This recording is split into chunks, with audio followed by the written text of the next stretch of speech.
Você já reparou que tem gente que leva uma pancada da vida e continua de pé?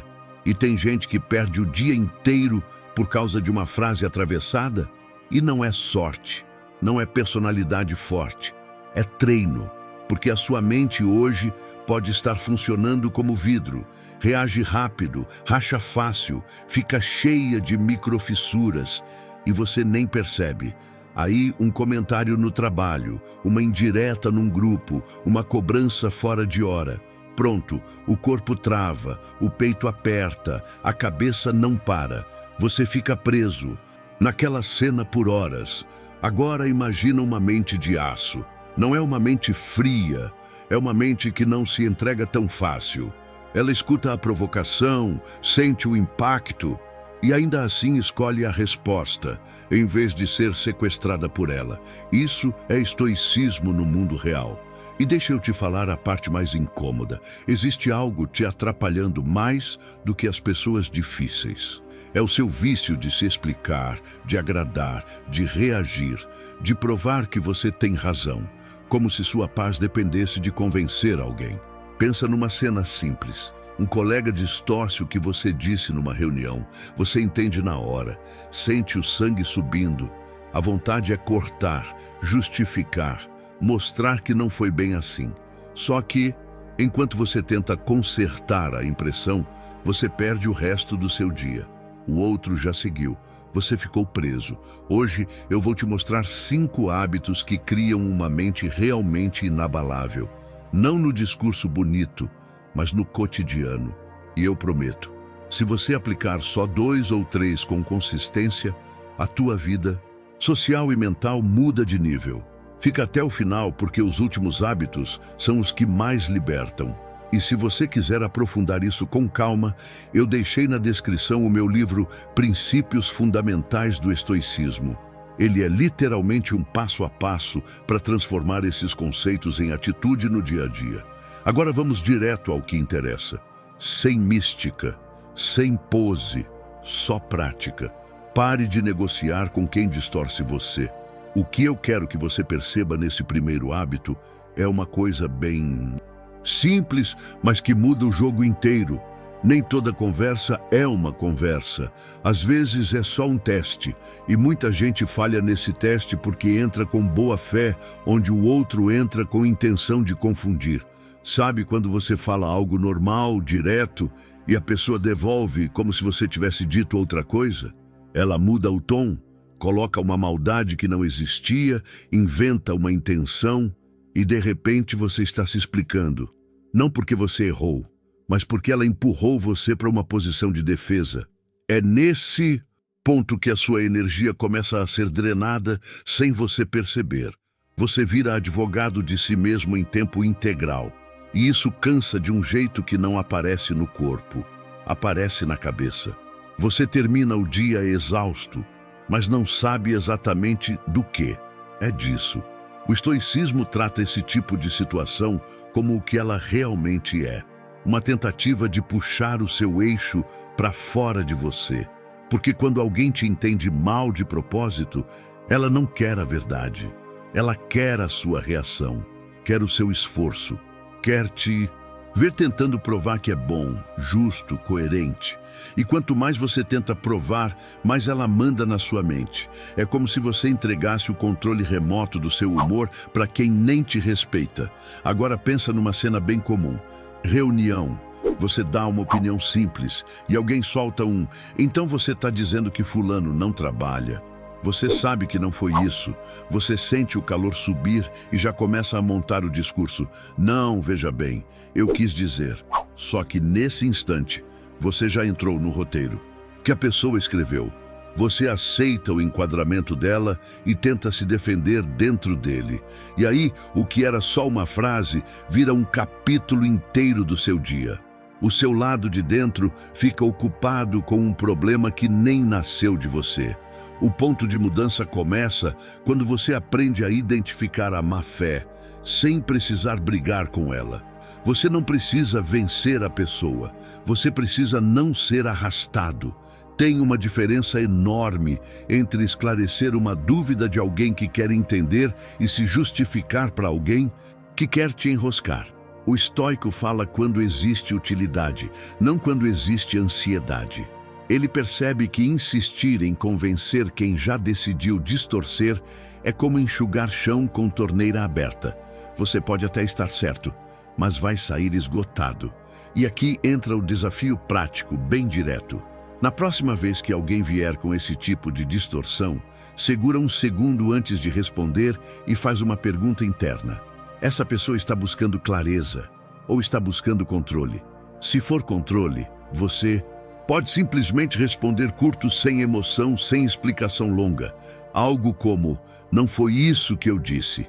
E pronto, sem palestra, sem justificativa, sem dar munição. Porque a sua paz não tem que depender do entendimento de quem escolhe te entender errado. Agora para e sente. Quantas discussões na sua vida começaram só porque você tentou ser interpretado com justiça por quem nunca teve intenção de ser justo com você? Quando você para de negociar com a má-fé, você não fica duro, você fica livre. E liberdade mental no mundo real é isso. Não gastar a sua vida tentando se defender de gente que vive de distorcer. Troque reação por ritmo. Seu corpo precisa aprender a não correr junto com a sua raiva.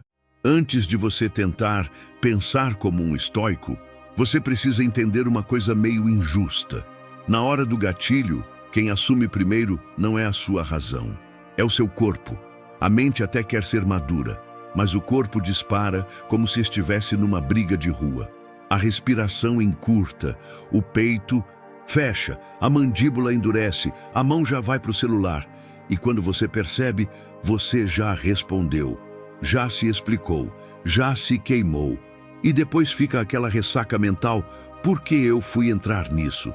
É por isso que esse segundo hábito é tão moderno e tão real. Trocar reação por ritmo não é ficar zen, é criar um intervalo mínimo entre o estímulo e a sua resposta. Porque é nesse intervalo que a sua liberdade mora. Quando você responde no impulso, você não está escolhendo, você está só devolvendo.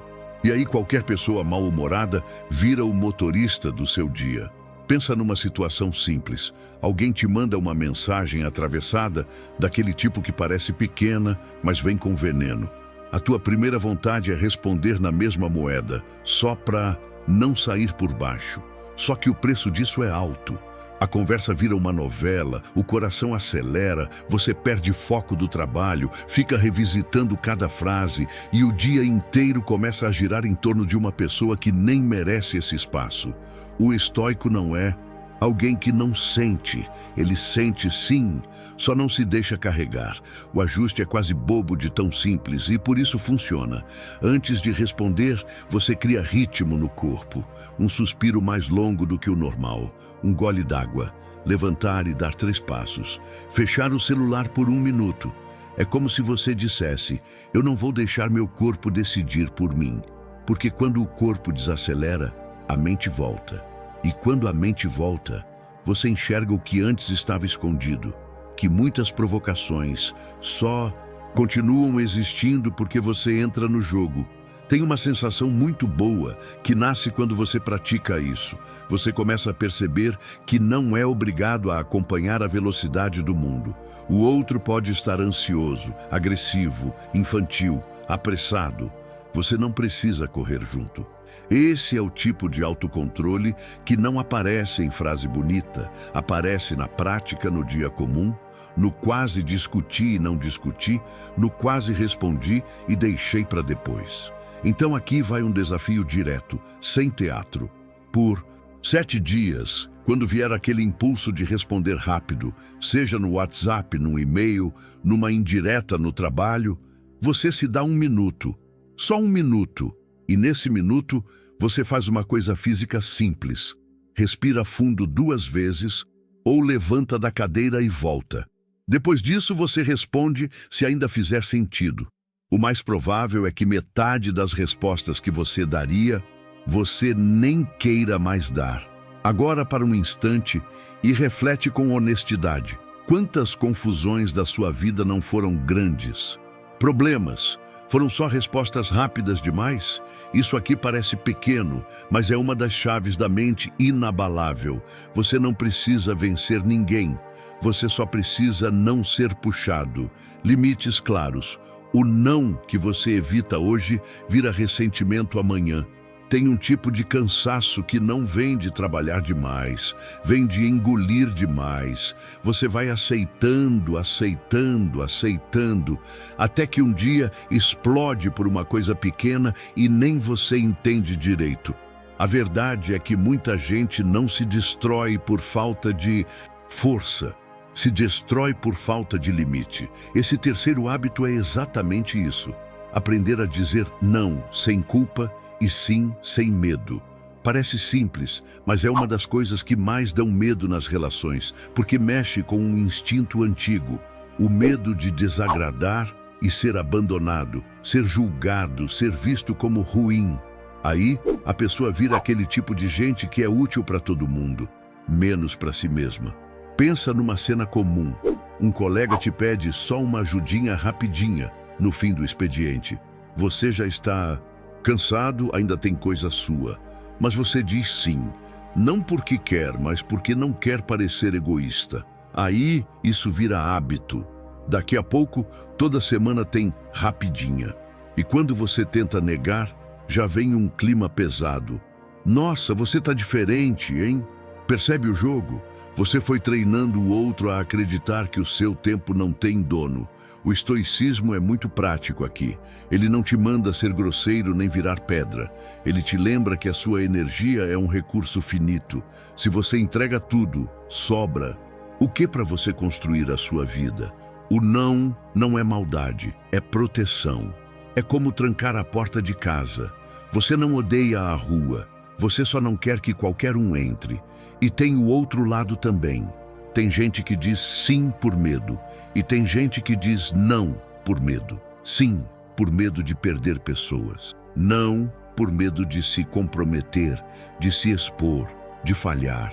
Os dois são o mesmo problema com roupa diferente. O medo mandando. Uma mente inabalável não é a que agrada ou a que se isola. É a que escolhe com clareza. Agora vem a parte que muda de verdade. Quando você coloca limites do jeito certo, você para de precisar ser compreendido o tempo todo. Você não entra em debate, você não dá palestra, você só declara. Um não posso já é completo. Um não vai dar já é uma frase inteira. O que destrói a pessoa é o vício de justificar o limite, como se tivesse que pedir autorização. E aí, o limite deixa de ser limite e vira negociação. Então, faz um teste bem pequeno essa semana. Escolhe uma coisa simples que você costuma aceitar por impulso, mesmo não querendo. Quando aparecer de novo, você responde curto, calmo, sem história. Hoje não dá para mim. Se vierem perguntas, você repete com tranquilidade, sem entrar no labirinto. Você vai sentir culpa? Provavelmente. E é aí que está o treino. A culpa é só o sinal de que você está saindo de um padrão antigo. Agora para e pensa com honestidade. Quantas vezes você disse sim sorrindo e depois ficou irritado com a pessoa, quando na verdade foi você que se abandonou ali? Limite não é dureza. Limite é respeito próprio em forma de atitude. A arte de não dar palco. Silêncio não é fraqueza, é filtro. Tem uma coisa que quase ninguém admite. Muita provocação só vira problema, porque você participa. A pessoa joga a isca, você morde e pronto. O dia ganha um inimigo, a mente ganha um ruído e a tua paz vira moeda de troca. Esse quarto hábito é a arte de não dar palco, porque tem gente que vive de cena, vive de te puxar para reação, para o debate, para justificativa, para o vamos ver quem está certo. E o estoicismo te ensina um princípio que é bem simples. Se você não entra no teatro, o espetáculo não acontece. Imagina uma situação comum, dessas que parecem pequenas, mas desgastam. Alguém faz uma brincadeira te diminuindo na frente dos outros, ou solta uma ironia disfarçada de opinião, ou te cutuca com aquela frase que dá vontade de retrucar na hora. A tua cabeça já começa a montar a resposta perfeita. Você quer colocar a pessoa no lugar, quer mostrar que não é bobo. Só que se você entra, você deixa de ser você por alguns minutos e vira só reação. Você dá a ela exatamente o que ela queria, a sua atenção e a sua energia. O silêncio, nesse caso, não é submissão, é filtro. É como olhar para um cachorro latindo atrás do portão e decidir não latir de volta. Você não está perdendo, você está escolhendo. E essa escolha tem um efeito curioso. Quando você não entrega a resposta que o outro esperava, o outro fica sozinho com a própria intenção. A provocação perde força porque não encontra onde grudar. Mas isso precisa ser um silêncio inteligente, não um silêncio de medo. Não é baixar a cabeça, é manter o olhar firme, a postura calma e a mente no comando. Às vezes é só um entendi seco e acabou. Às vezes é mudar de assunto com naturalidade. Às vezes é continuar fazendo o que você estava fazendo como se aquilo não tivesse valor. O que dói no provocador não é você atacar, é você tratar aquilo como irrelevante. E aqui entra um desafio bem prático. Na próxima vez que alguém tentar te puxar para uma disputa de ego, em vez de responder imediatamente, dá 2 segundos de silêncio e observa. Não o que a pessoa disse, mas o que ela quer com aquilo. Ela quer respeito, quer atenção, quer te desestabilizar. Só de você enxergar a intenção, metade do poder dela some. Aí você decide. Vale a pena alimentar isso ou você prefere manter o seu dia limpo? Tem uma frase que eu gosto de pensar nessas horas, bem direta. Nem tudo merece virar um evento. Muita coisa só quer virar barulho. E quando você aprende a não dar palco, você economiza a única coisa que não volta: energia mental.